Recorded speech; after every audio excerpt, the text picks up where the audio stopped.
হযরত ওমর তাবুর পেছনে দাঁড়ানো, তাবুর পেছনে দাঁড়ানো।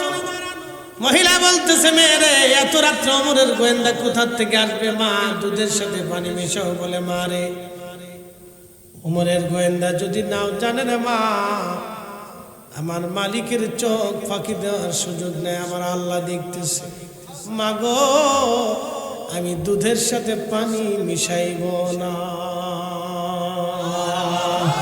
না না, জোরে বলে। এরকম মেয়ে আমরা খুঁজে খুঁজে সারা লাখার ভিতরে খুঁজে খুঁজে বাইর করে দেখান। বিয়ে করতে গেলে মেয়ে পাওয়া যায় না, কিন্তু রাস্তা দিয়ে সারি সারি মায়া দেখা যায়। আর কে পার্কে এখানে সেখানে আগানে বাগানে ঘোড়ার ডিম আগর ডিম বাগর ডিম আন্দা গান্দা ফাঁসা কথা কন্যাকে সাতা ইতের লিগে ভুলা পান পাগল হয়ে গেছে। আবার এখন দেখি বুরকা করে ঠিক ঠিক করে বুরকা করে ঠিক ঠিক করে শতান কোথা কা দেশ ভরে গেছে, বেহায়াত দেশ সৈলব হয়ে গেছে। এ মুসলমান লাখাইবাসী, হযরত ওমরের চিন্তা হলো, গোলাম জায়গাটা চিহ্নিত করে রাখো, কালকে দেখা যাবে সকালবেলা। সকালবেলা হযরত ওমর ফজরের নামাজ পড়লেন, গোয়েন্দাদেরকে বললেন যাও জায়গাটা খোঁজ নিয়ে আসো। গোয়েন্দারা খোঁজ নিয়ে এসে তথ্য জানাবো আমিরুল মুমিনিন বাবা মারা গেছে, গরিব, তারা দুধ বিক্রি করে কোন রকম সংসার চলে। হযরত ওমর ছেলেদেরকে ডাক দিয়ে বলেন, বেটারা তোমাদের স্ত্রীর দরকার কার, কে বিয়ে করতে চাও বলো। আর আমাদের দেশের পোলাপান বুড়ো হয়ে গেল, বাপ বিয়ে দিবার চায় না। সৌদি আরব বলে তো কোনো কথাই নাই, বাপে বিয়ে করে 15টা ফুলা তখনও চাইয়ে তাই পাগলের কি কইতা, বাপে বিয়ে করছে 15টা ফুলা তখনও চাইয়ে দিচ্ছে। ফুলার বলে টেহা নেই, ফুলা বিয়ে করতে বাপের টেহা আছে, বাপ 15টা বিয়ে করছে। আচ্ছা, এক বেটা 15টা বিয়ে করছে, মানুষ না গরু না পাড়া বুঝি নেই কিছু। আল্লাহর আইনে 15টা বিয়ে আছে, মাস মালা সুলাসা রুবা 60 পর্যন্ত বিয়ে করা যায়। যদি ইনসাফ প্রতিষ্ঠিত করা যায়, 60-এর উপরে কোনো বিয়ে নাই। 5ম নম্বর স্ত্রী হারাম হবে, যতবার মিলন হবে ততবার জানা হবে, যে কয়টা বাচ্চা হবে সব কটা হারাম দাদা বাচ্চা হবে। কিন্তু এদের দেশের মৌলবীরা আমরা দেশে একে তারাবির নামাজ 8 টাকা করে মিলাদুন নবী বেদাত জিকির করতেছে।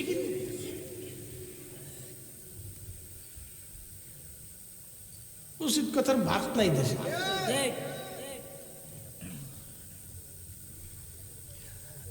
মুসলমান ভালো করে শুনিয়া যান, হযরত ওমর ডাক দিয়ে বলতেছে, বেটা না, কে বিয়ে করতে চাও বলো। হযরত ওমর বড় ছেলে আব্দুল্লাহ ইবনে ওমর বললেন, আব্বা জান, তিনি রাসূলের সাহাবী ছিলেন, বললেন আমার তো স্ত্রী আছে, আমার আর স্ত্রীর প্রয়োজন নেই। মেজজনকে বললেন, তোমার কি স্ত্রীর প্রয়োজন? বলে, আব্বা আপনি যেটা মনে করেন, যদি আমাকে বিয়ে দিতে চান আমি রাজি আছি।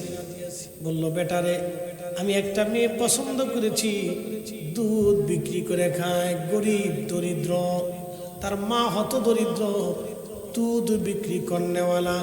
তবে বেটারে, এমন আমানতদার মেয়ে আরবে খুবই কম পাওয়া যাবে। রাতের আধারে খোদার ভয়ে যে দুধের সাথে পানি মিশায় না, এমন আমানতদার মেয়ে তো ওমরের পুত্রবধূ দরকার। আরো জোরে বলেন, জোরে জোরে। আর আমরা কয়ে দেই, বেটারে ভালো করে দেখে আসবি, জমি জমা কেমন আছে, বাড়ি গাড়ি কেমন, মরার পরে ভাগ পাবি কেমন। এসব কথা দোয়া করে কালকে ফুলার বউ বাদ দেয় না, ফুলার বউ বাদ দেবো কি? বিয়ে করার আগে তো টিকটক দেখে বিয়ে করেছে, এর লেগে কপালে ভাত নাই। যদি নামাজি বরেজগা মুখটাকে দেখে করাইতেন তাহলে আর বৃদ্ধাশ্রমে যাওয়া লাগতো না। কথা কন না কা বুঝে তারপরে জীবন চালায়, তাহলে বিপদ আছে। ওমরের মতো খলিফাতুল মুসলিমিন দুধ বিক্রি করনেওয়ালা মহিলা আর বেটি নিয়ে এসেছে নিজের ঘরে, শুধু আমানতের কারণে। এখান থেকে আমাদের বুঝার অনেক কিছু আছে। ছেলেকে বিয়ে করাবেন, দরিদ্র হোক, কিন্তু আগে দেখবেন পরহেজগার, পর্দানিশীন, আমানতদারিতা আছে কিনা। খালি বিয়ের মাল দিন, খালি ইটে দেয়, ইটে কি পরিমাণ আছে, মরার পরে কি পরিমাণে ফাইল করে।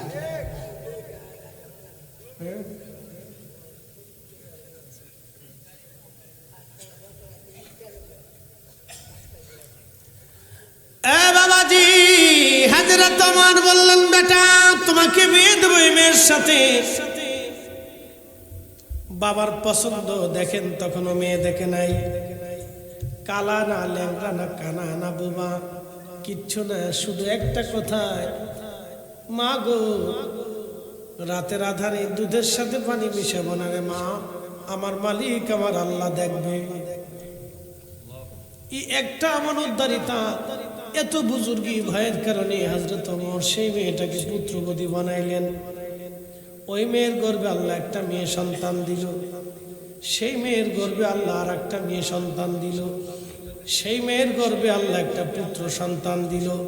রক্ত কথা বলে, রক্ত কথা বলে, রক্ত কথা বলে। সেই পুত্র সন্তানের নাম ওমর ইবনে আব্দুল আজিজ, মুসলমানদের দ্বিতীয় ওমর যাকে বলা হয়, ইসলামের প্রথম মুজাদ্দিদ তিনি। হযরত ওমর যেইভাবে রাষ্ট্র চালাইতেন, সেই একই নিয়মে ওমর ইবনে আব্দুল আজিজ একই নিয়মে রাষ্ট্র চালিয়েছেন, খেলাফত প্রতিষ্ঠিত করেছিলেন। একবার জোরে বলা যাবে কি আল্লাহু আকবার। হযরত ওমর ইবনে আব্দুল আজিজ কত বড় আশিক রাসূল ছিলেন। হযরত ওমর যেমন তাম পৃথিবীর বিরাট ভূখণ্ডের মালিক, ওমর ইবনে আব্দুল আজিজ তাম পৃথিবীতে বিরাট ভূখণ্ডের মালিক, বিরাট বড় খলিফা, কিন্তু দিনহীন মতো চলতেন, রাজকোষ থেকে নিতেন না কিছু। আল্লাহ, খুবই দরিদ্রতার হালতে চলতেন, কোন রকম দিন আনতেন, দিন খাইতেন। এত বড় খলিফা, একদিন ওনার রাজদরবারে আল্লামা ইমাম জালালউদ্দিন সুয়ুতি রাহিমাহুল্লাহ, বিশ্ববিখ্যাত ইমাম, তিনি তেনার কিতাব আল হাবিলিল ফাতওয়ার মধ্যে আল মুজাল্লাদুস সানি একটা অধ্যায় রচনা করেছেন। সে অধ্যায়ের নাম মাসালিকুল হুনাফা বিওয়ালিদাইল মুস্তাফা। এই রিসালার মধ্যে তিনি একটা ঘটনা লিখতেছেন। ওমর ইবনে আব্দুল আজিজের জামানাতে এক গভর্নর, এই গভর্নর মুসলমানদের গোয়েন্দা ডিভিশন, গুরুত্বপূর্ণ একটা পদে একজন খ্রিস্টানকে তিনি নিয়োগ দিয়েছিলেন। হযরতে ওমর ইবনে আব্দুল আজিজ তারে ডেকে বললেন, গভর্নর, মুসলমানদের গুরুত্বপূর্ণ পদে একজন কাফেরকে কি করে তুমি দায়িত্ব দাও? তখন এই গভর্নর ডাক দেয়, বলে, আমিরুল মুমিনিন, তাতে কি হয়েছে? আপনি কি জানেন না রসুলের বাবা মা দুইজন কাফের ছিল? অ্যাটেনশন, কথাটা ভালো করে বুঝবেন। ওমর ইবনে আব্দুল আজিজ গভর্নরকে বলতেছে, গভর্নর, মুসলমানের গুরুত্বপূর্ণ পদে তুমি একজন কাফেরকে কি করে দায়িত্ব দাও? তো বলতেছে, আমিরুল মুমিনিন, আপনি কি বলেন? আপনি কি জানেন না রসুলের আব্বা আম্মাও কাফের ছিল?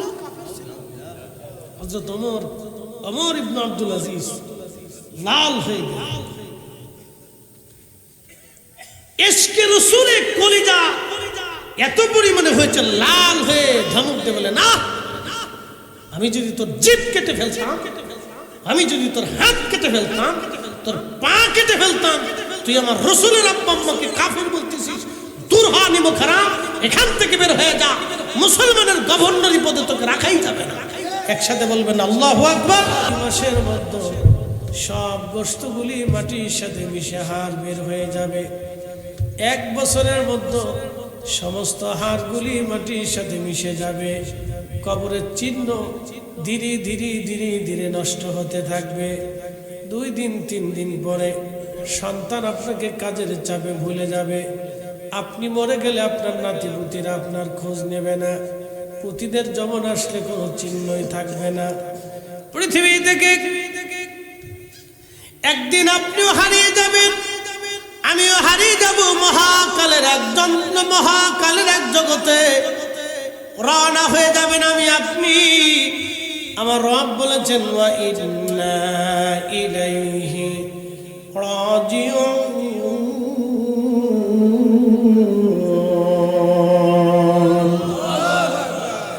একদিন মাটি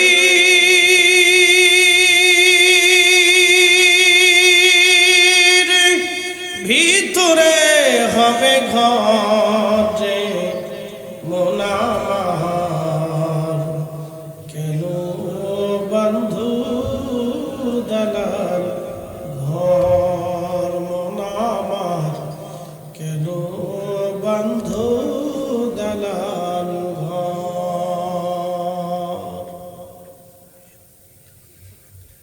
এবছর ধান আসছে, ধান কেটে যাবে, আবার নতুন ধান আসবে, আবার ধান কাটা হবে। ধান চলে যাওয়ার পরে বর্ষা আসবে, পানি আসবে, পানি চলে যাবে, আবার ধান আসবে, ধান চলে যাওয়ার পরে আবার ধান আসবে, মানুষ চলে যাওয়ার পরে আবার মানুষ আসবে। আজকের এই মজলিসে 100 বছর বয়সী আমি জানি কেউ নাই। কারণ হলো 100 বছর আগে যারা এই দুনিয়াতে ছিল, আজকে 100 বছরের ভিতরে তারা কবর থেকে নিশ্চিহ্ন হয়ে গেছে, পৃথিবীতে নাম নিশানা নাই। 100 বছর পরে আমরাও দুনিয়ার থেকে হারিয়ে যাব, কবরে চলে যাব, আমাদেরও নাম নিশানা থাকবে না। আচ্ছা বলেন তো আমরা ফিরে যাব কার কাছে? হ্যাঁ হ্যাঁ জোরে বলেন, জোরে জোরে জোরে আর জোরে বলেন। আল্লাহর কাছে যেহেতু ফিরেই যাব, কিছু মিষ্টি, কিছু দই, কিছু চানাচুর, কিছু সোনা দানা, কিছু টাকা পয়সা, কিছু জমিদারি, কিছু ক্ষমতা, এগুলি নিয়ে যাওয়া যাবে। হ্যাঁ সুযোগ আছে, কিচ্ছু সুযোগ কিচ্ছু সুযোগ। সুম্মা তুরাদ্দুনা ইলা আলিমিল গায়বি ওয়াশ শাহাদাত।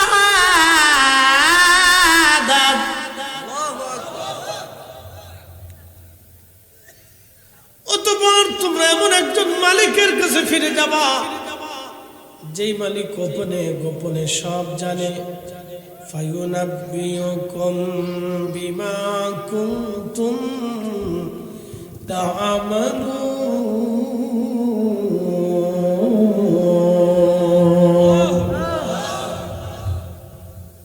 দুনিয়াতে কি করেছেন সব আমলনামা আল্লাহ আপনাকে দেখাবে। বান্দা তুমি এই এই কাজ করেছো, প্রত্যেকটা সেকেন্ড আল্লাহ দেখাবে। কুরআনে আল্লাহ বললেন কিরামান কাতিবিনা ইয়ালামুনা মা তাফআলুন।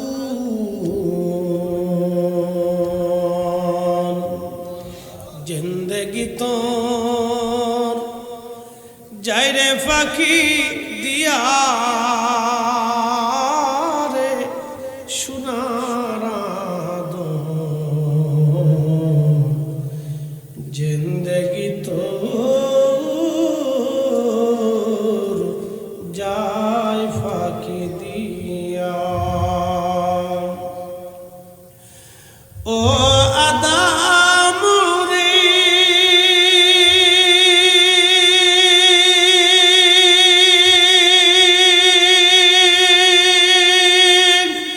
পাক ধরিয়া গেছে দাড়ি, দন্ত মাসে গোটা চারি,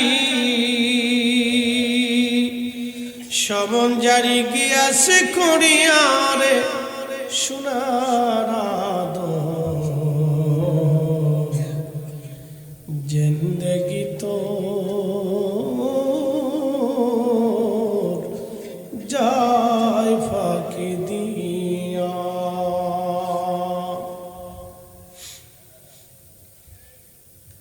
লাখার মুসলমান, যদি আপনি আল্লাহকে সন্তুষ্ট করে যেতে পারেন, কবর হবে মুহাম্মদ ইবনে সুলাইমান জাযুবি রাহমাতুল্লাহ আলাইহির মতো। বর্তমান মরক্কো, এই মরক্কো দেশে একজন আল্লাহর ওলি কালেমার দাওয়াত দিলেন। আমাদের বাংলাদেশের সিলেটে যখন কালেমার দাওয়াত দিলেন, শাহজালাল ইয়ামানি মুজাদ্দিদি তখন মরক্কোর জমিনে কালেমার দাওয়াত দিচ্ছেন। মুহাম্মদ ইবনে সুলাইমান জাজুলি একই টাইম, মারহাবা বলা যাবে না, আজ থেকে 800 বছর আগে বাংলাতে শাহজালাল ইয়ামানি, মরক্কো মুহাম্মদ ইবনে সুলাইমান জাজুলি। বিশ্ববিখ্যাত আশিক রাসূল, বিরাট বড় মুহাদ্দিস, তিনি আল্লাহর ওলি। ওনার ইন্তেকাল হয়ে গেল। ওনার দেশের বাদশা চিন্তা হলো, আমার দেশের এত বড় আলেম, আমার দেশের এত বড় বুজুর্গ অন্য দেশে থাকবে তা হবে না, আমি নিয়ে চলে আসব। আহা, ওনার কবর খনন করা হলো 70 বছর পর। কত বছর? একসাথে বলেন। জিমাইছে, ঘুমাইছে, একসাথে বলেন আল্লাহু আকবার। নারে তাকবীর, নারে রিসালাত। 70 বছর পরে কবর খনন করার পরে দেখা গেছে 70 বছর আগে মুহাম্মদ ইবনে সুলাইমান জাসুলি রাহমাতুল্লাহ আলাইহিকে যেইভাবে রাখা হলো 70 বছর পরে অমনি আছে। কাফনের কাপড়টা পর্যন্ত নষ্ট হয় নাই, চোখটা মরে যায় নাই, চুল দাড়িগুলি পরে যায় নাই, ঠোঁট তখনও শুকায় যায় নাই, চেহারার ত্বক তখনও নষ্ট হয় নাই, ব্লাড সার্কুলেশন, রক্ত সঞ্চালন তখনও চলমান আছে। 70 বছর বড় একজন বান্দার কবরের ভিতরে রক্ত সঞ্চালন চলে, গোশত শুকায় যায় নাই, দেহ পচে যায় নাই, একটা পশম পর্যন্ত নষ্ট হয় নাই। একসাথে বলা যাবে আল্লাহু আকবার।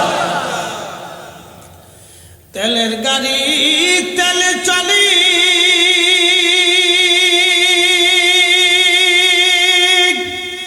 হাওয়ার গাড়ি হাওয়ায় উড়ে, বিনা তেলে চালায় গাড়ি নবী সুলাইমান। আমরা সেই মুসলমান, আমরা সেই মুসলমান, ঠিক কিনা? 70 বছর পর্যন্ত মাটির নিচে, দেহ পচে না, কাফন পচে না, শরীর নষ্ট হয় না, চুল পড়ে না, ত্বক নষ্ট হয় না। তার মানে কি? আল্লাহর কোরআন বলতেছে, ইয়া আইয়াতুহান নাফসুল মুতমাইন্না তুরজিই ইলা রাব্বিকি রাদিয়াতান মারদিয়া ফাদখুলি ফি ইবাদি ওয়াদখুলি জান্নাতি।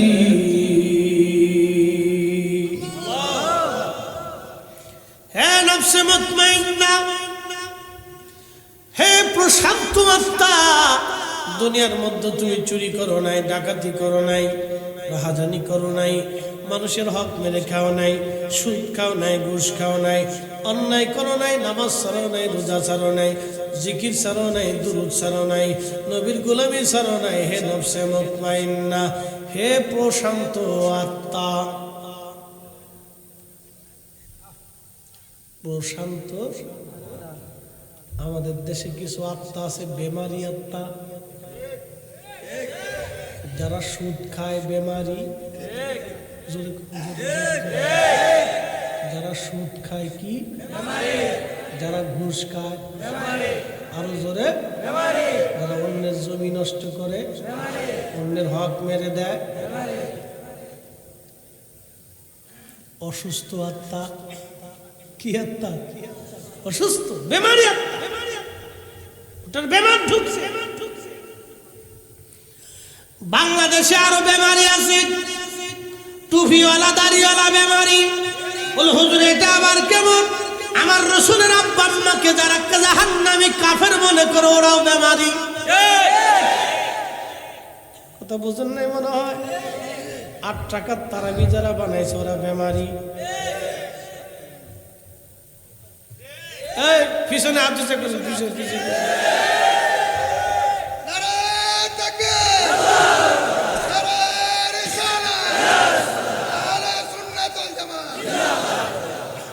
বেমারি। আল্লাহ নবীর শানকে যারা ছোট ছোট করে দেখে ওরা বেমারি। কথা কন না কেন? বেমারি বেমারি। ওরা নফসে মুতমাইন্না না।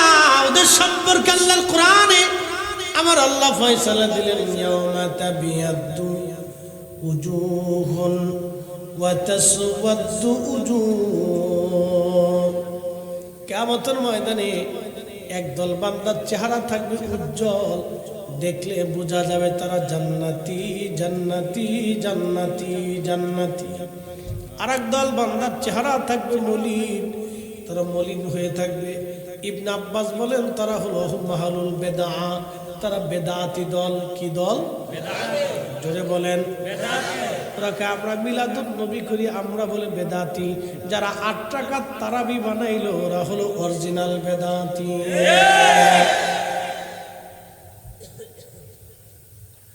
বলবেন ফরিদে হুজুর কারণ কি বলতেছি আপনাকে? তামাম পৃথিবীর মাটি খুঁজেও যদি আপনি তালাশ করেন হযরত ওমরের মতো একজন মুসলমান আর পাবেন? হযরত ওমরের মতো একজন ব্যক্তি আর হবে? হযরত ওমরের মতো আমানতদার কি আর হবে? হযরত ওমরের মতো আর আল্লাহওয়ালা আর কেউ হবে? কত বড় আল্লাহওয়ালা একটা ঘটনার থেকে বুঝাই। আল্লাহু আকবার। হযরত ওমর রাদিয়াল্লাহু আনহু রাতের আঁধারে ঘুরতে ঘুরতে ঘুরতে ঘুরতে একবার মরুভূমির মধ্যে চলে গেলেন, মরুদ্যান, যেখানে বেদুইনরা বসবাস করত। হযরত ওমর বেদুইনদেরকে দেখার জন্য তিনি চলে গেলেন। বেদুইন মানে দরিদ্র মানুষ, গ্রাম্য একেবারে পল্লী নিভৃতে চলে গেলেন তিনি রাতের আঁধারে। লক্ষ্য করলেন বেদুইন পল্লীতে একটা তাঁবুর ভিতরে মিটমিট করে আলো জ্বলতেছে। হযরত ওমরের চিন্তা, ব্যাপার কি, আলো কেন জ্বলে? তিনি বেশি কিছু নেন নাই, সাথে মাত্র গোলাম আসলাম আছে, শুধুমাত্র গোলাম আসলাম আছে। এবার একটু চিন্তা করেন কত বড় ওমর। বর্তমান ইরান, এরপরে আপনার ইরাক, এরপরে Yemen, Oman, Jordan, Syria, Lebanon, Libya, Tunisia, ফিলিস্তিন, মিশর, Kuwait, Qatar, Bahrain, Dubai, Saudi Arab, Morocco, Sudan, Algeria, Nigeria, বাংলাদেশের 400 দেশের সমান একটা বিশাল ভূখণ্ডের তিনি মালিক। বাংলাদেশের 400 দেশের সমান বিরাট ভূখণ্ডের তিনি মালিক। কোন সেনা প্রকোটকল নাই। আর আমাদের দেশের পাইতে নেতা রাস্তা দিয়ে গেলে কত বিরাট। ঠিক আছে, জোরে বলেন। শুধু গোলাম নিয়ে তিনি হাঁটতে হাঁটতে চলে গেছেন। প্রধানমন্ত্রী হবিগঞ্জ আসবে, 3 দিন পর্যন্ত রাস্তা ইটে বন্ধ, হিটে খোলা, ইটে বন্ধ, হিটে খোলা, ইটে আন্দার, ইটে কান্দার, ইটে বান্দার।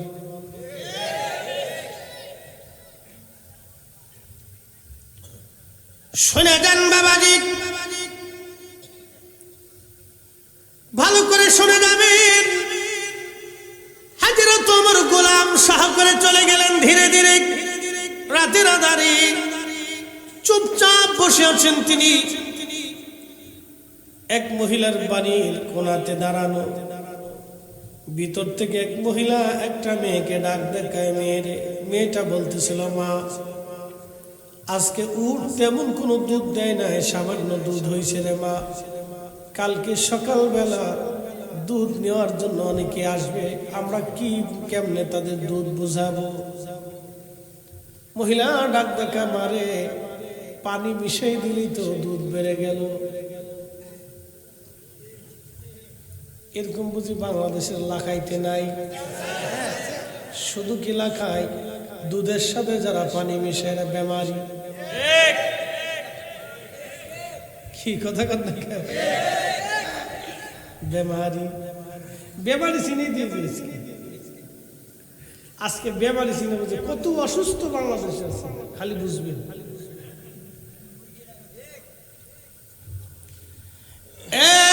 বুঝিয়া যান, দুধের সাথে যারা পানি মেশায় বেমারি, ডিসি অফিসে যারা টেবিলের নিচে ঘুষ নেয় সব বেমারি, এসপি অফিসে যারা টেবিলের নিচে ঘুষ নেয় তারা বেমারি, জজ কোর্ট, হাইকোর্ট, সুপ্রিম কোর্টে যারা টাকা নিয়ে বিচার করে তারা বেমারি, তদন্ত করতে যে পুলিশ যারা টাকা নেয়, মামলা করতে যে মামলা নেয় না, টাকা নেয়, তারা বেমারি। এক কথা কান ধরে বলে সব কেটে বেমারি।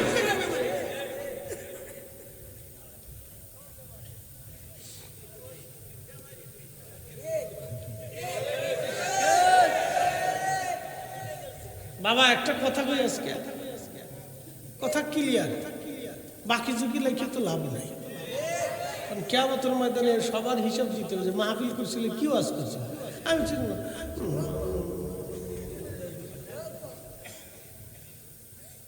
সেদিন তো আমার উপর যে বাটাম চালান হবে, এই চালানের তো শেষ নেই। পুরো চালান কারে সব মুসল্লি মিলে যদি আল্লাহর কাছে করে আল্লাহ মাফ করে দাও, কাজ হবে, রিমান্ড হবে, খুব মারাত্মক রিমান্ড। এজন্য কথা কাটসাট করে লাভ নেই, যা কর সোজাসুজি বলে দিয়েছে। দেশে বেমারির সংখ্যা বাড়ছে। এই বেমারি যতদিন শেষ না হবে ততদিন বাংলার ঘরে ঘরে শান্তি আসবে না। কথা কন ঠিক না বেঠিক? এই সমস্ত বেমারিদের জন্য আমার দেশের গরিব মানুষ, আমার দেশের অসুস্থ মানুষ ঠিক মতো সেবা পায় না, গরিব মানুষের ঘরে ঠিক মতো খাবার যায় না, আর আমার দেশের মেধাবী বেকার ছেলের চাকরি হয় না। কথা কন ঠিক কিনা? বেমারি দিয়ে দেশ ভরে গেছে। কেউ 1000 কোটি টাকার মালিক হয়ে যাচ্ছে, কেউ এখনো ভিক্ষা করে যাচ্ছে। 20 বছর আগে যার ওই কাঁচা ঘর ছিল, 20 বছর পরে কাঁচা ঘরে আছে। এটা তো হওয়ার কথা ছিল না।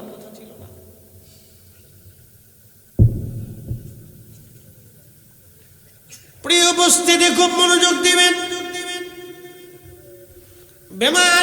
বেমারির সংখ্যা এত পরিমাণে বেশি, আপনাদেরকে আরো পরিষ্কার করে বুঝাই। ফরিদি সাহেবের ওয়াজ শুনে চিন্তা করলেন রাত্রিবেলা আজকে রাত আর কাজা দেব না, জুব্বা একটা গায়ে দিয়া, পাগড়ি একটা মাথায় দিয়া, সুন্দর একটা জায়নামাজ নিয়ে আতর মাতর লাগাইয়া মসজিদের ভিতরে ঢুকিয়া সুন্দর করে জায়নামাজে নামাজে দাঁড়াই গেছেন। জুব্বাও সুন্দর, ফাকজু সুন্দর, জায়নামাজও সুন্দর, আতরও সুন্দর, নামাজে দাঁড়াইছেন, কিন্তু ওযু নাই। সারা রাত্র নামাজ পড়ছেন, ওযু নাই, হবে? আপনি সুন্দর করে আবার বোঝাইতেছি, ভালো করে বুঝেন। আপনি ওযু করলেন, মেসাক করলেন, জায়নামাজ বিছাইলেন, দস্তরখানা বিছাইলেন, সুন্নতি কায়দায় বসলেন, সামনে আনা হলো শুয়োরের গোশত আর রুটি। শুয়োরের গোশত আর রুটি আনলেন, আপনি বিসমিল্লাহ বলে শুরু করলেন, খাইতে খাইতে আলহামদুলিল্লাহ সুবহানাল্লাহ জিকির করলেন, খাওয়া শেষ, তারপরে আলহামদুলিল্লাহ করলেন, মোনাজাত করলেন, হালাল হবে? যদি কাবার সতরে খান হালাল হবে? তাও হবে না। যদি এটা বুঝে নেন, সুদে টাকা দিয়া, ঘুষে টাকা দিয়া, অন্যের মাথায় বাড়ি দিয়া, টাকা মাইরে দিয়া, ওই টাকা দিয়া গরুর গোশত আনিয়া, রুটি দিয়া, কালা বোনা কইরা যদি আপনি বিসমিল্লাহ বলিয়া, টুপি মাথায় দিয়া, যাই নামাজ পড়াইয়া, আর জুব্বা গায়ে দিয়া জিকিরে ফিকিরে খাইতে থাকেন, শুয়োরের গোশত যেমন, সুদের টাকা, ঘুষের টাকা, অন্যের টাকা দিয়া গরুর গোশত তেমন। তফাৎ আছে? আচ্ছা, আপনারা বলেন, আপনি সুন্দর করে রোজা রাখছেন, কিন্তু রোজা রাখছেন, সেহরি খাওয়ার সময় শুয়োরের গোশত দিয়া সেহরি খাইছেন, রোজা মনে হবে? সারা রাত তাহাজ্জুদ পড়ছেন, হবে? নামাজ পড়ছেন, হবে? শুয়োরের গোশত খাইয়া রোজা রাখলে যেমন রোজা হয় না, সুদের টাকা, ঘুষের টাকা দিয়া, অন্যের টাকা দিয়া, ওইরকম খাসির গোশত, মুরগার গোশত কিনে এনে সেহরি খাইলে, ইফতার করলেও রোজা হবে না।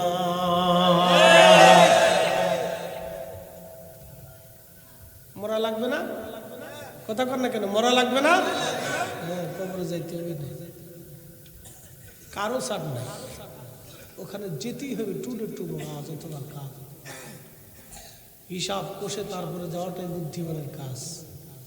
খালি ওয়াজ শুনে চলে যাবেন তা হবে না, এগুলো বুঝে যাবে। অজু ছাড়া যেমন নামাজ হয় না, হারাম খাবার দিয়ে খাবার খেয়ে ইবাদত করলে কোনো ইবাদত হয় না। এই মশালা সারা জিন্দেগি মনে রাখবেন। যদি এইভাবে ইবাদত করতে পারেন তাহলে দিন শেষে একবারও যদি আল্লাহকে ডাক দেন তাও কাজ হবে, আর নাহলে 24 ঘন্টা আল্লাহ আল্লাহ জিকির করলে কাজ হবে না। এই জন্য আগের যুগের ওলি যারা ছিলেন তারা হালালটাকে প্রাধান্য দিতেন, হারামের কাছেই যাইতেন। কি কথা কন না কেন? জীবনে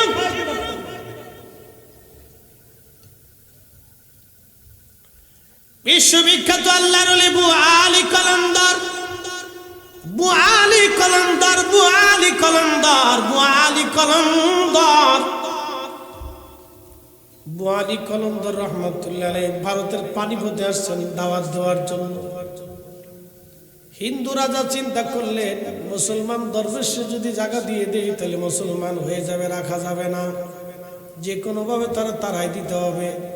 হিন্দু রাজার ভয়ও হয়, কারণ তারা দরবেশ, বিপদ, তার সাথে যুদ্ধ করা যাবে না।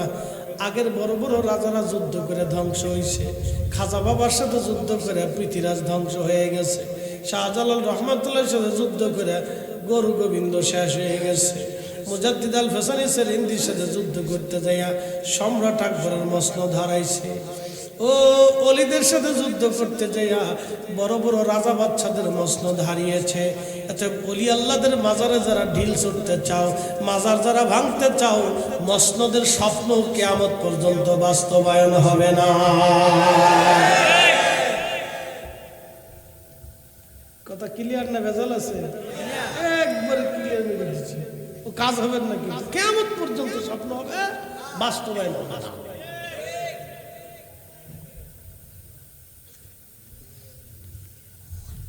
শুনিয়া যান মুসলমান হাজিরিন, ভালো করে শুনে যাবে না। বুআলি কলমদারকে তাড়ানোর জন্য হিন্দু রাজা, যোগী, সন্ন্যাসী, সাধু, ঠাকুর, ব্রাহ্মণ, পুরোহিত, ধর্মযাজক যারা যারা ছিল সনাতন ধর্মের সবাইকে ডাকলেন। ডেকে বলেন আপনারা একটু যজ্ঞ করে দেখেন, তাদের যজ্ঞ মানে গবেষণা, বা আপনার রিসার্চ করে দেখেন কি করা যায়, এ মুসলমান দরবেশকে কেমনে দেশ থেকে তাড়ানো যায়। সাধু, সন্ন্যাসী, পুরোহিত, ঠাকুর, ব্রাহ্মণ, এরপরে গণক টনক যারা যার যা ছিল তারা তো মন্ত্র সাধন করে। কি সাধন করে? মন্ত্র সাধন করে। তো তারা চিন্তা করলো আমরা সবাই মিলে মন্ত্র সাধন করে ওই মুসলমান দরবেশের উপরে আমরা মন্ত্র তন্ত্র দিয়ে বান দিয়ে তারা মেরে ফেলে দেই। দুনিয়ার সমস্ত জাদু শক্তি দিয়ে, মন্ত্র শক্তি দিয়ে তারা বুআলি কলমদার রহমাতুল্লাহ আলাইহি আক্রমণ করলো। আল্লাহু আকবার। আল্লাহর ওলিদের ভয় নাই, আল্লাহর কোরআন তার প্রমাণ, ঠিক কিনা? আল্লাহর ওলিরা আল্লাহর রহমত দ্বারা বেষ্টিত থাকে, আল্লাহর কোরআন তার প্রমাণ।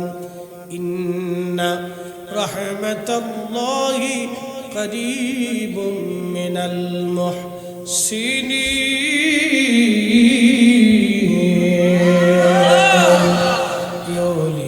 আল্লাহর বাংলাদেশ, শহীদ গাজীর বাংলাদেশ, রহম করো আল্লাহ, রহম করো আল্লাহ। সমস্ত শক্তি দিয়ে ব্রাহ্মণ, পুরোহিত, সাধু, সন্ন্যাসী বুআলি কলমদার রহমাতুল্লাহ আলাইহি আক্রমণ করলেন, কিন্তু সামান্য পরিমাণে কোনো ক্ষতি তো হলোই না। তাদের জাদুগুলি, অদৃশ্য শক্তির বদলতে জাদুগুলি ধ্বংস হয়ে যায়। সাধু সন্ন্যাসীরা বসে গেলেন রাজাকে নিয়ে। রাজা, এই দরবেশের সাথে যুদ্ধে পারা যাবে না, কারণ আমরা সমস্ত শক্তি দিয়ে চেষ্টা করলাম, অদৃশ্য একটা শক্তি এসে এটাকে নিয়ন্ত্রণ করে এবং আমাদের সমস্ত জাদু বিদ্যাগুলি ধ্বংস করে দিয়েছে। একসাথে বলা যাবে মারহাবা। খাবার আসেনি, ঘুম আসেনি, জোরে বলেন।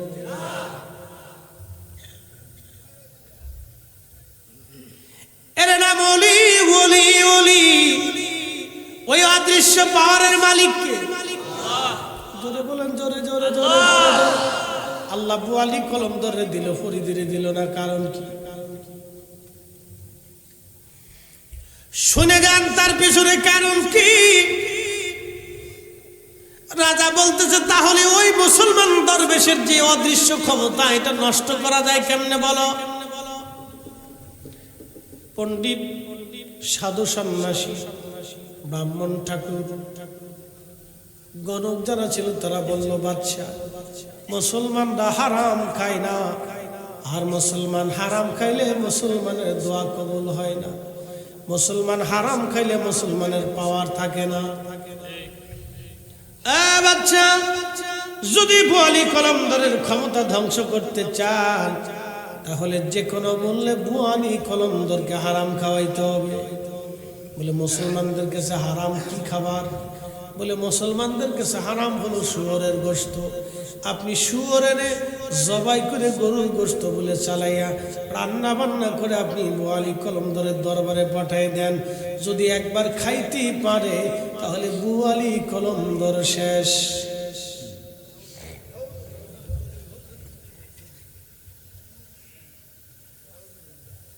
ওলিরা এই জন্য বাইশে কিছু খাইতে, অনেক সময় না খেয়েই থাকতো।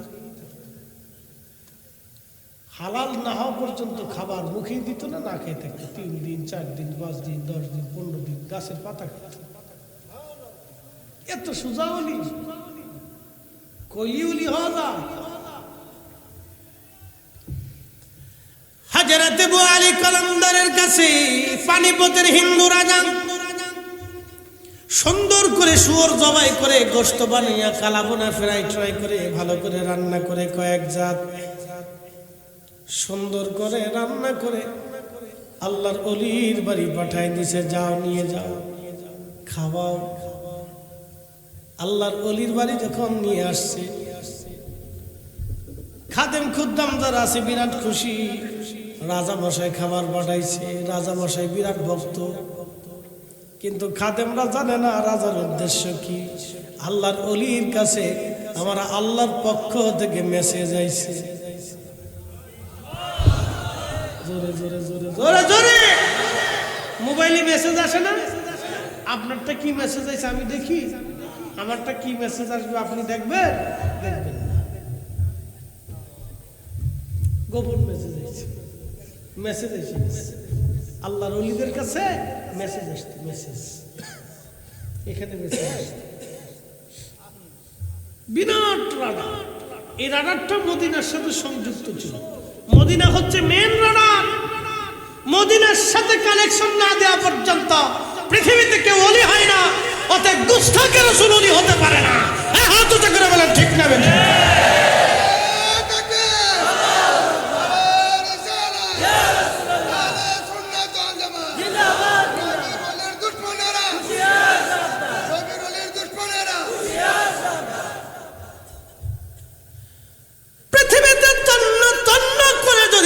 করে দেখেন, আহলে সুন্নাত ওয়াল জামাত ছাড়া কোনো ওলি নাই। কোন মা ওলির জন্ম দিতে পারে না। আহলে সুন্নাত ওয়াল জামাতের আকীদা ছাড়া কোনো মা আজ পর্যন্ত ওলির জন্ম দিতে পারে নাই, কোনো মা পারবে না। বাবাজি খুব মনোযোগ দিয়ে কথাগুলি শুনে যাবেন। গোশত নিয়ে যাও, এই গোশত তোমার রাজাকে খাইতে বলো। চিৎকার মেরে জোরে বলেন না মারহাবা। হালাল খাবার। কি খাবার? জোরে বলেন, আরো জোরে, আরো জোরে। জোর হয় না কেন? জোরসে বলো। এবার আপনারা বলেন, ভাত খাওয়ার আগে কি পড়েন? আরো জোরে বলেন। খিচুড়ি খাওয়ার আগে, তাবারক খাওয়ার আগে, বিড়ি খাওয়ার আগে।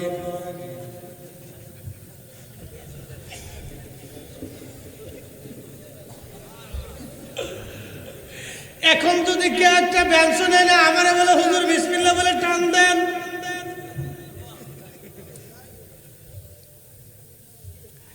যেটা মসজিদে খাওয়া যায় না, মাহফিলের স্টেজে খাওয়া যায় না, মাহফিলের মধ্যে যেটা খাওয়া যায় না, যেটা থাকে বিসমিল্লাহ নাই, ওটা আমাদের খাওয়া যাবে না, ছেড়ে দিতে হবে। কথা কোন ঠিক না বেঠে?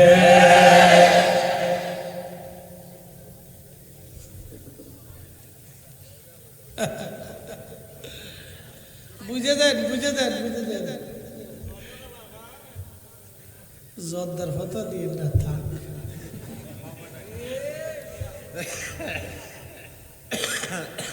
বিপদ বিপদ।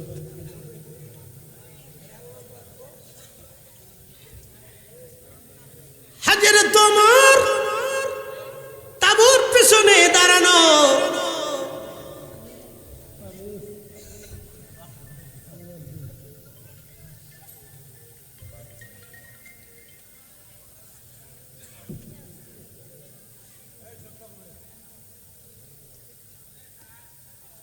বাসার থেকে বলছি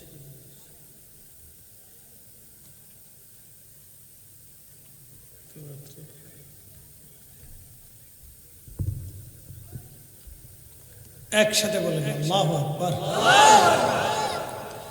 হযরত ওমর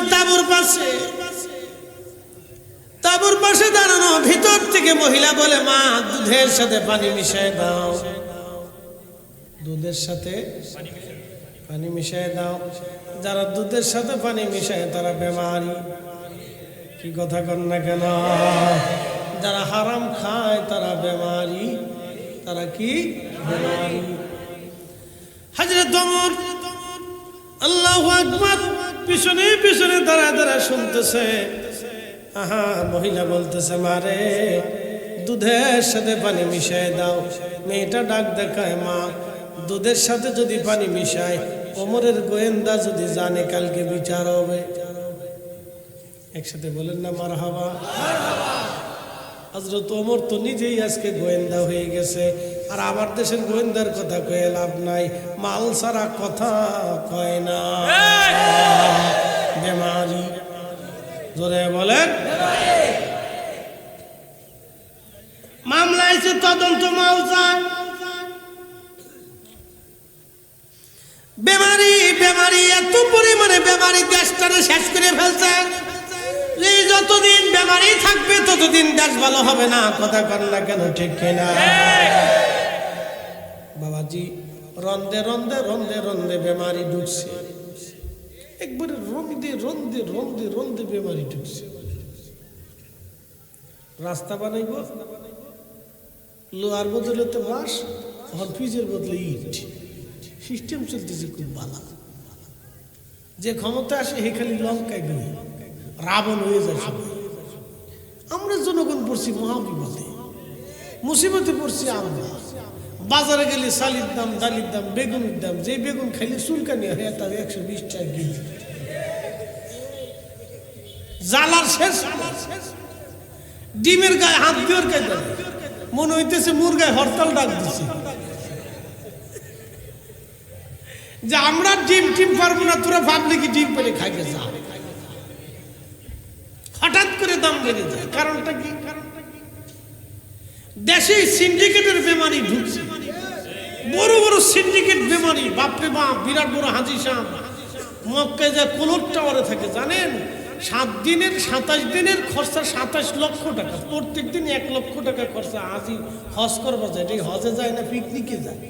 পিকনিক পিকনিক পিকনিক, বাপের টাকা দিয়ে না, সব জনগণের টাকা, সব গরিব মানুষের টাকা দিয়ে হজে গেছে। শয়তান হাসে, একা উড়ে সাসা, তোর মতো শয়তান আমি নিজেও না। শয়তান হাসে, সাসা, তোর মতো শয়তান আমি নিজেও না। তুই আমার ফেল করে ফেলছিস। তুই এসো তো আল্লাহর ঘরে, তুই কোলরটাও রেখে তার নিজের পয়সা দিয়ে হাসতে, পাবলিকের পয়সা দিয়ে তুই এখানে পিকনিক করতেছিস। মক্কা পিকনিক করতে যায়, মদিনা পিকনিক করতে যায়, মনে করছি বিরাট সব হয়ে গেছে। শয়তান আসার খালু, তুই যতই আসিস আর যাস, কাজ হবে না। খালু তোর একবারে জাগা মতো মাইলে দিচ্ছি, যা। আর সেলফি হাজি যে কত হাজি, বাপরে বাপ।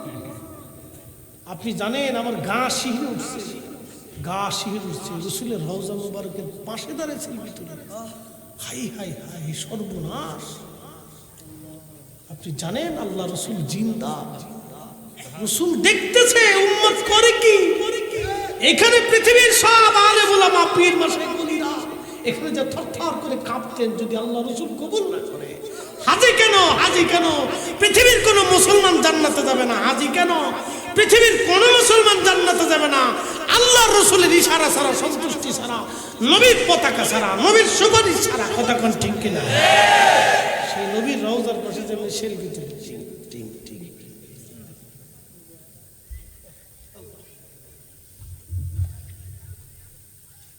আফসোস মুসলমানের জন্য, ও যারা হজে নেয় ওই নজদিদের সাথে হজে যায়, তো ওরা এগুলি কিছু বুঝাইতে যায় না। জান করে আসে, খালি সালাম দিয়ে চলে আসবেন, শেষ।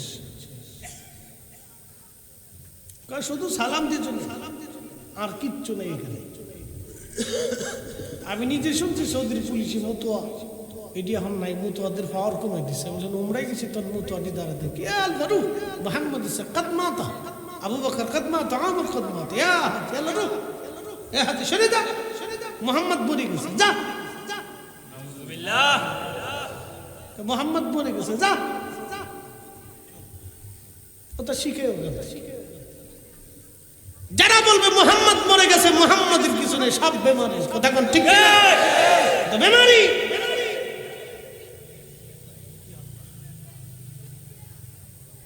এটা চলতেছে। আমরা যখন হক কথা বলি তখন বলি সব বেদাতি, আমরা বেদাতি। বুঝতে পারছেন না? উদর ভিন্ডি বুদর গাড়ি চুরি করছে একজন, সাফাইছে আর একজনের গাড়ির উপরে। নিজে হলো অরিজিনাল বেদাতি, হেতার খবর নেই, আমরারই বেদাতি বানাইছে। চুর আর করে চুরা। কষ্ট হচ্ছে আপনাদের? হক কথা ভাবতে লাগে, এটি মিঠা লাগে না। যারা তাবারক খাওয়ার জন্য আইছেন তাড়াতাড়ি আসেন। কথা খারাপ কিছু না, ও চারপাশ দিয়ে ঘুরতেছে, এখনো জায়গা মতো মেরে দিলাম, ওটাও বেমারি। ওটা কি? ওটাও বেমারি। ও সার্ভিস দিয়ে খালি তাপ করতেছে আর খালি হুজুর মরে নাই কে, হুজুর মরে নাই কে। এই তো বললি তো আমরা তাবারক তো পাই। বেমারি ধরে বলেন কি? এর বেমারিতে দেশ ভুলে গেছে। এলাকার মুসলমান খুব মনোযোগ দিয়ে শুনে যাবেন। আজ হযরত ওমর রাদিয়াল্লাহু তাআলা আনহু তিনি পিছনে দাঁড়ানো, বলতেছে ওমরের গোয়েন্দা যদি জানে মা সকালবেলা বিচার শুরু হবে। কল্পনা করা যায় সেদিনের মুসলমান কত সুখে ছিল। হযরত ওমর রাদিয়াল্লাহু আনহু দাঁড়ায় দাঁড়ায় শুনে, গোলাম পাশে দাঁড়ানো আসলাম নাম। হযরত ওমর রাদিয়াল্লাহু আনহু চুপচাপ দাঁড়ানো আছে। মহিলা আবার বলতেছে মা রে মেয়ে, ওমরের গোয়েন্দা এত রাত্রে কোথার থেকে আসবে এই মরুভূমিতে? দুধের সাথে পানি মিশাও মেয়ে নাক দিয়ে বলতেছে মারে, ওমরের গোয়েন্দা যদি না আসে, ও মা আমার মালিক আমার আল্লাহর চোখ ফাঁকি দেওয়ার সুযোগ নাই, আমার আল্লাহ দেখে। কে দেখে? আল্লাহ। জোরে বলেন আল্লাহ। আমার দেশের যে ছেলেরা স্কুলে পড়ার নাম দিয়া ফুলাফানের লোকে ফিল্ডিং মেরে বেড়ায়, ওরে কে দেখে? কথা বুঝেন নাই মনে হয়? বাপে বেড়াইছে স্কুলে, ও পুলার লোকে ফিল্ডিং মেরে বেড়াইতেছে হবিগঞ্জের পার্কে ফার্কে। কথা কন না কা? জোরে বলেন কি? বুঝে যান আজকে আমি চোখে দেখে তো বলতেছি, আমরা হুজুরকে চোখ তো কানা না, যদিও চশমা দিছি কম দেখি, তাতে কি হয়েছে? চোখে দেখি। বাপ রে বাপ, বাংলাদেশের আরকে পার্কে সমুদ্রে কোথাও তো যাওয়ার বাদ নাই। আল্লাহ দেশের পৃথিবীর বহু জায়গা আমার নিচে। ও ভুটানে গেছি যে ল্যাংটা বেরিয়ে, ল্যাংটা বুঝছেন, হাফ প্যান্ট পরে সুন্দর সুন্দর বেরিয়ে হাঁটতেছে। আমি কইলু এলেন, হুজুর চোখ বুঝে থাকে। মুসল্লিরা কয় জয়গা মাহফিল শেষে ভুটান যায়, হুজুর চোখ বুঝে থাকেন, আমি কি চোখ বুঝে থাকার কথা আছে? পরে নিয়ে গেছে 5 মিনিটে ঢুকতে, আর যাই দি বড় বড় বোতল, লাল পানি বোতল, ওই সব সাজানো, না ভুটানে রেস্টুরেন্টে ফাস্টফুডের দোকানে বোতল। আমি ওইটা কি? হুজুর ওইটা হলো ওই পানি। আমি কি পানি? মদ। আমি আমি বাপ ডাকলে হোটেলে খাবো না। কি যে ক্ষুধা কষ্ট করছি ভাই, সারাদিন পরে শেষে বিকেলবেলা জয়গাতে বুকরান ঘুরিয়ে না খাইয়ে পরে জয়গাতে সে এক মুসলিম হোটেল, আল্লাহ আকবার, যায় দেখি হজরত আলা হজরত রহিমহুল্লাহর ভক্ত, সুন্নি আল্লাহ আকবার, আলা হজরতের ভক্ত সুন্নি, এ তার হোটেলে যায় উঠছি। পরে সে গরুর গোশত দিয়ে খুব মজা করে খাইলাম আর কি। সারাদিন কষ্ট করার পরে বিকেলবেলা যায় দিয়েছি সুন্নি। পরে শেষে আমার দেখা পরিচয় দেওয়ার পরে সে খুব যত্ন করে খাওয়াইল যে হুজুর খান। কোথায় যাবে দুনিয়াতে? যাওয়ার জায়গা নেই, শয়তান সব জায়গায় মার্কা মেরে রাখছে। হযরত ওমর তাবুর পেছনে দাঁড়ানো, মহিলা বলতেছে, মেয়েরে এত রাত্রে ওমরের গোয়েন্দা কোথার থেকে আসবে? মা দুধের সাথে পানি মেশাও বলে। মা রে, ওমরের গোয়েন্দা যদি নাও জানে রে মা, আমার মালিকের চোখ ফাঁকি দেওয়ার সুযোগ নেই, আমার আল্লাহ দেখতেছে। মা গো, আমি দুধের সাথে পানি মিশাইব না। না জোরে বলে, এরকম মেয়ে আমার খুঁজে সারা লাখার ভিতরে খুঁজে বাইর করে দেখান। বিয়ে করতে গেলে মেয়ে পাওয়া যায় না, কিন্তু রাস্তা দিয়ে সারি মায়া দেখা যায়। আর কে পার্কে এখানে সেখানে আগানে বাগানে ঘোড়ার ডিম আগর ডিম বাগের ডিম আন্দা গান্দা ফাঁসা কথা কন্যা ছাতা ইতের লিগে ভুলা পাগল হয়ে গেছে। আবার এখন দেখি বুরকা করে টিকটক করে শতান কোথাকার। দেশ ভরে গেছে, বেহাত দেশ সৈলব হয়ে গেছে। এ মুসলমান লাখাইবাসী, হযরত ওমরের চিন্তা হলো, গোলাম জায়গাটা চিহ্নিত করে রাখো, কালকে দেখা যাবে সকালবেলা। হযরত ওমর ফজরের নামাজ পড়লেন, গোয়েন্দাদেরকে বললেন যাও জায়গাটা খোঁজ নিয়ে আসো। গোয়েন্দারা খোঁজ নিয়ে এসে তথ্য জানাবো আমিরুল মুমিনিন বাবা মারা গেছে, গরিব, তারা দুধ বিক্রি করে কোনো রকম সংসার চলে। হযরত ওমর ছেলেদেরকে ডাক দিয়ে বলেন, বেটারা তোমাদের স্ত্রীর দরকার কার? কে বিয়ে করতে চাও বলো। আর আমাদের দেশের পোলাপান বুড়ো হয়ে গেল, বাপ বিয়ে দিবার চায় না। সৌদি আরব বলে তো কোনো কথাই নাই, বাপে বিয়ে করে 15টা ফুলা তখনও চাইয়ে তাই। পাগলের দেশ, কি কইতা, বাপে বিয়ে করছে ফুলা তখনও চাইয়ে দিচ্ছে। ফুলার বলে টেহা নেই, ফুলা বিয়ে করতে বাপের টেহা আছে, বাপ 15টা বিয়ে করছে। আচ্ছা, এক বেটা 15টা বিয়ে করছে, মানুষ না গরু না পাড়া বুঝি নেই কিছু। আল্লাহর আইনে 15টা বিয়ে আছে, মাসনা সুলাসা রুবা 60টা পর্যন্ত বিয়ে করা যায়। যদি ইনসাফ প্রতিষ্ঠিত করা যায়, 60টার উপরে কোনো বিয়ে নাই। 5ম নম্বর স্ত্রী হারাম হবে, যতবার মিলন হবে ততবার জানা হবে, যে কয়টা বাচ্চা হবে সব কটা হারামজাদা বাচ্চা হবে। কিন্তু এদের দেশের মৌলবীরা আমরা দেশে একে তারাবির নামাজ 8 টাকা করে মিলাদুন নবী বেদাত জিকির করতে,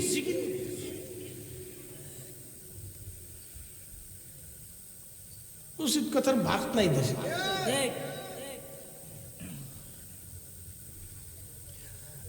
মুসলমান ভালো করে শুনিয়া যান,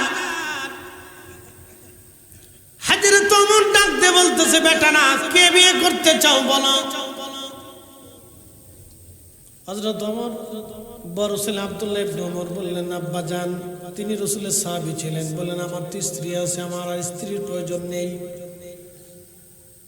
মেজজনকে বললেন, তোমার কি স্ত্রীর প্রয়োজন? বলে, আব্বা আপনি যেটা মনে করেন, যদি আমাকে বিয়ে দিতে চান আমি রাজি আছি। বলল, বেটারে, আমি একটা মেয়ে পছন্দ করেছি, দুধ বিক্রি করে খায়, গরিব দরিদ্র, তার মা হত দরিদ্র, দুধ বিক্রি করনেওয়ালা।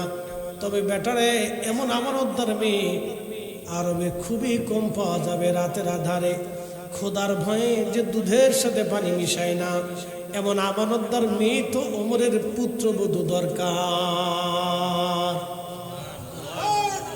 আরো জোরে বলেন, জোরে জোরে বলেন। আর আমরা কয়ে দেই বেটারে ভালো করে দেখে আসবি, জমি জমা কেমন আছে, বাড়ি গাড়ি কেমন, মরার পরে ভাগ পাবি কেমন।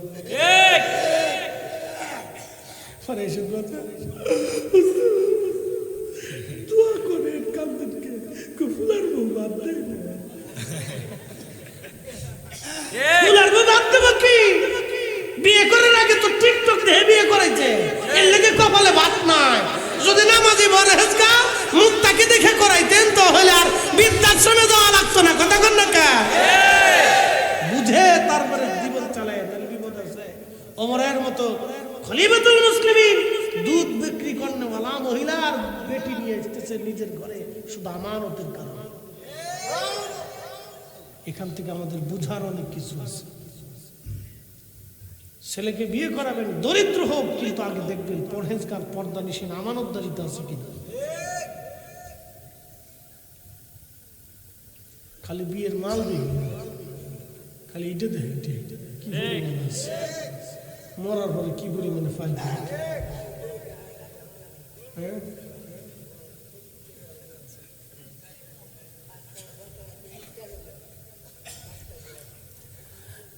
বাবাজি হাজরত ওমর বললেন, বেটা তোমাকে বিয়ে দেবো এই মেয়ের সাথে। বাবার পছন্দ দেখেন, তখনও মেয়ে দেখে নাই। কালা না, ল্যাংড়া না, কানা না, বোবা কিচ্ছু না, শুধু একটা কথায়, মা গো রাতের আধারে দুধের সাথে পানি মিশাবো না রে মা, আমার মালিক আমার আল্লাহ দেখবে। এই একটা আমানতদারিতা, এত বুজুর্গি ভয়ের কারণে হযরত ওমর সেই মেয়েটাকে পুত্রবধূ বানাইলেন। ওই মেয়ের গর্ভে আল্লাহ একটা মেয়ে সন্তান দিল, সেই মেয়ের গর্ভে আল্লাহ আর একটা মেয়ে সন্তান দিল, সেই মেয়ের গর্ভে আল্লাহ একটা পুত্র সন্তান দিল। রক্ত কথা বলে, রক্ত কথা বলে, রক্ত কথা বলে। সেই পুত্র সন্তানের নাম ওমর ইবনে আব্দুল আজিজ। মুসলমানদের দ্বিতীয় ওমর যাকে বলা হয়, ইসলামের প্রথম মুজাদ্দিদ তিনি। হযরত ওমর যেইভাবে রাষ্ট্র চালাইতেন, সেই একই নিয়মে ওমর ইবনে আব্দুল আজিজ একই নিয়মে রাষ্ট্র চালিয়েছেন, খেলাফত প্রতিষ্ঠিত করেছিলেন। একবার জোরে বলা যাবে কি আল্লাহু আকবার।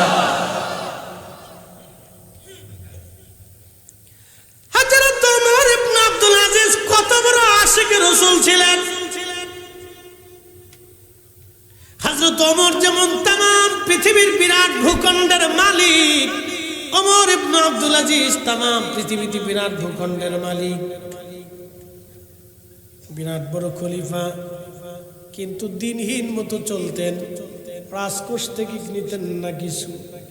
আল্লাহ, খুবই দরিদ্রতার হালতে চলতেন, কোন রকম দিন আনতেন, দিন খাইতেন।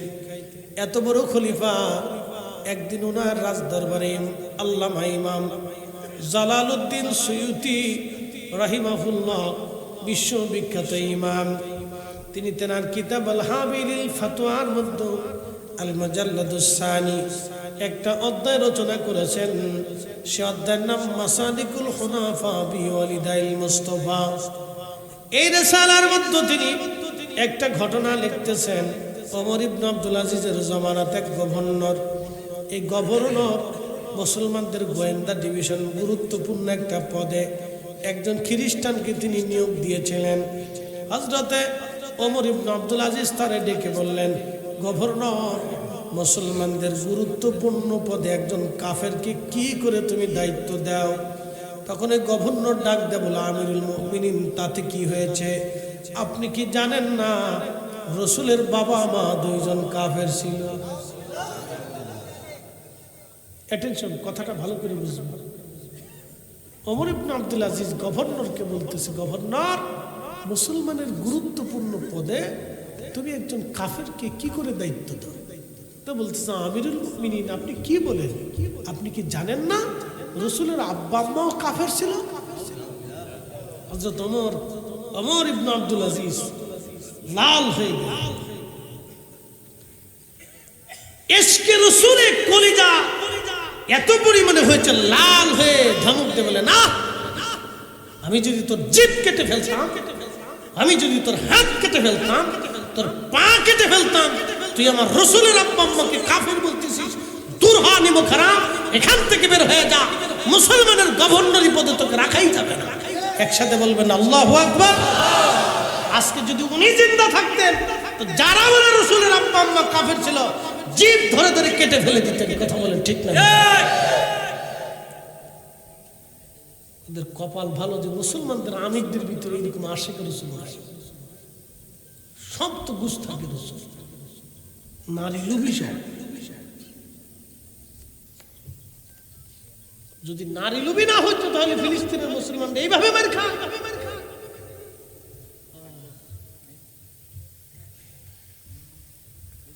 প্রিয় মুসলমান লাখাইবাসী, সাহাবায়ে কেরামের জীবনী শুনলে আপনি আরো আশ্চর্য হবেন। আল্লাহ আল্লাহ, কত চমৎকার ছিল তাদের জীবন। আল্লাহ তাদের প্রশংসা করতে যা কোরআনে আল্লাহ বলে দিলেন, রাদিয়াল্লাহু আনহুম ওয়া রাদু আন যালিকা লিমান খাশিয়া রাব্বা। আমি আল্লাহ তাদের উপরে রাজি, তারা আমি আল্লাহর উপরে রাজি। শুধু এইখানে শেষ করেন নাই, আমার আল্লাহ যালিকা লিমান খাশিয়া রাব্বা, এই জন্য আমি আল্লাহ তাদের উপরে রাজি, তারা আমি আল্লাহকে ভয় করত, ভয় করত, ভয় করত, ভয় করত। একসাথে জোরে বলা যাবে কি আল্লাহু আকবার। তেলের গাড়ি তেলে চলে,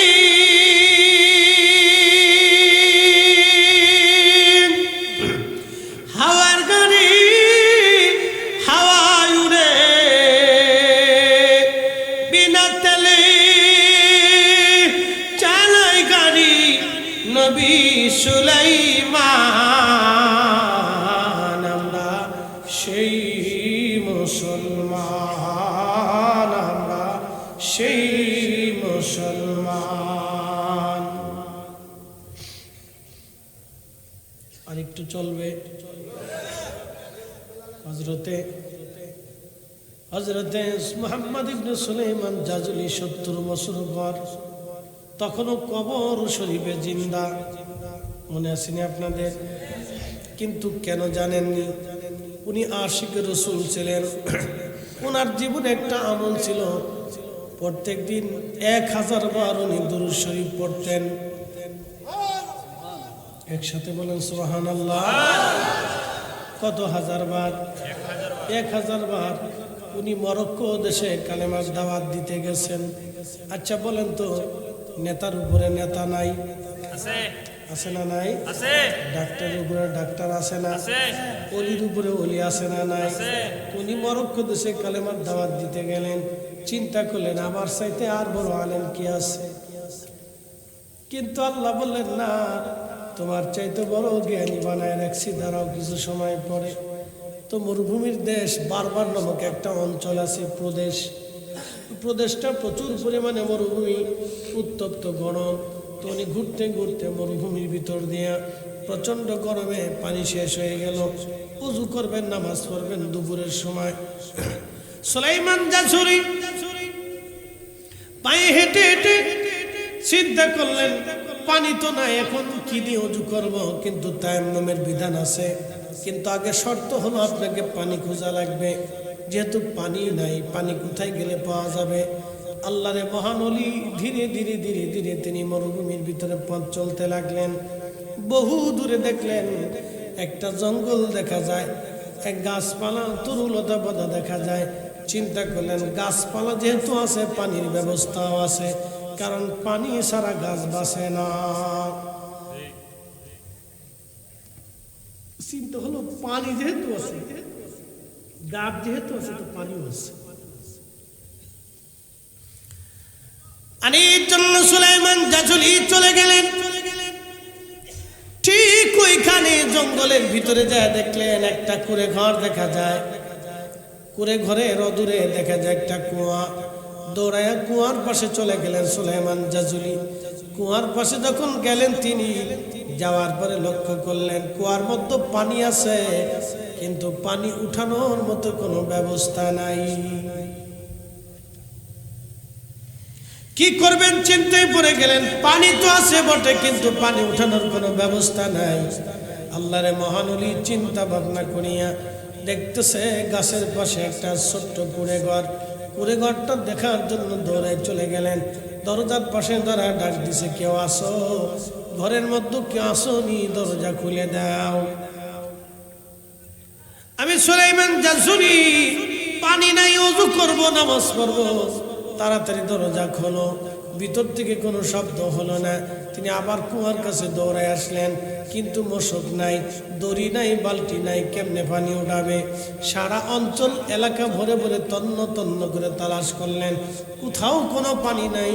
পানি না পেয়ে চিন্তায় পড়ে গেলেন, কোথাও কোথাও দড়ি নাই, মশক নাই, কিভাবে তিনি পানি উঠাবেন?